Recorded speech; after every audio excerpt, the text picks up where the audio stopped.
നമസ്കാരം. ലോക്സഭാ തെരഞ്ഞെടുപ്പിനുള്ള CPI സ്ഥാനാർത്ഥി പട്ടികയായി. സ്ഥാനാർത്ഥി നിർണയ ചർച്ചകൾക്കായി കഴിഞ്ഞ ദിവസം സംസ്ഥാന എക്സിക്യൂട്ടീവ് യോഗം ചേർന്നിരുന്നു. 26-ന് ചേർന്ന സംസ്ഥാന നേതൃയോഗങ്ങൾ പട്ടികയിൽ അന്തിമ തീരുമാനമെടുക്കും.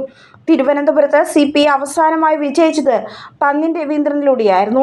2005-ൽ PK വാസുദേവൻ നായർ അന്തരിച്ചതിനെ തുടർന്ന് നടന്ന ഉപതെരഞ്ഞെടുപ്പിലായിരുന്നു ഇത്.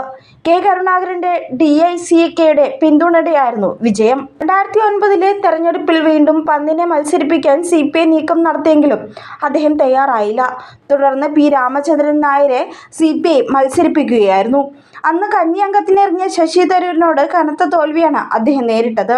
തുടർന്ന് നടന്ന 3 തെരഞ്ഞെടുപ്പിലും തരൂർ വിജയം ആവർത്തിച്ചു.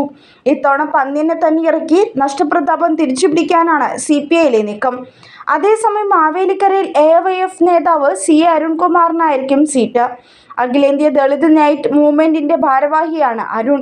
BJP ഏറെക്കുറെ വിജയപ്രതീക്ഷ വിളിച്ചുപുലർത്തുന്ന തൃശൂരിൽ VS സുനിൽകുമാർ ഇറങ്ങും. സുരേഷ് ഗോപിയിലൂടെ മണ്ഡലത്തിൽ കനത്ത മത്സരത്തിന് തയ്യാറെടുക്കുകയാണ് BJP. കോൺഗ്രസിന് വേണ്ടി ഇത്തവണ സിറ്റിംഗ് MP TN പ്രതാപൻ തന്നെയാകും ഇറങ്ങുക. ഈ സാഹചര്യത്തിലാണ് കരുത്തനെ തന്നെ മത്സരിപ്പിക്കണമെന്ന ആവശ്യം CPIയിൽ ശക്തമായത്. തുടർന്ന് സുനിൽകുമാറിന്റെ പേര് പരിഗണിക്കുന്നുണ്ടെന്ന വാർത്തകൾ ശക്തമായിരുന്നു. സുനിൽകുമാറിനായി സോഷ്യൽ മീഡിയയിൽ പ്രവർത്തകർ പോസ്റ്റർ പ്രചാരണങ്ങളും ആരംഭിച്ചിരുന്നു. അതേസമയം സുനിൽകുമാർ മത്സരിക്കുന്നതോടെ മണ്ഡലത്തിൽ മതേതര വോട്ടുകൾ ഭിന്നിക്കുമെന്നും അത് BJPക്ക് ഗുണകരമാകുമെന്നുള്ള വിലയിരുത്തലുകളുമുണ്ട്. സ്ഥാനാർത്ഥി പട്ടിക ദേശീയ എക്സിക്യൂട്ടീവ് അനുമതിക്ക് ശേഷമായിരിക്കും പ്രഖ്യാപിക്കുക.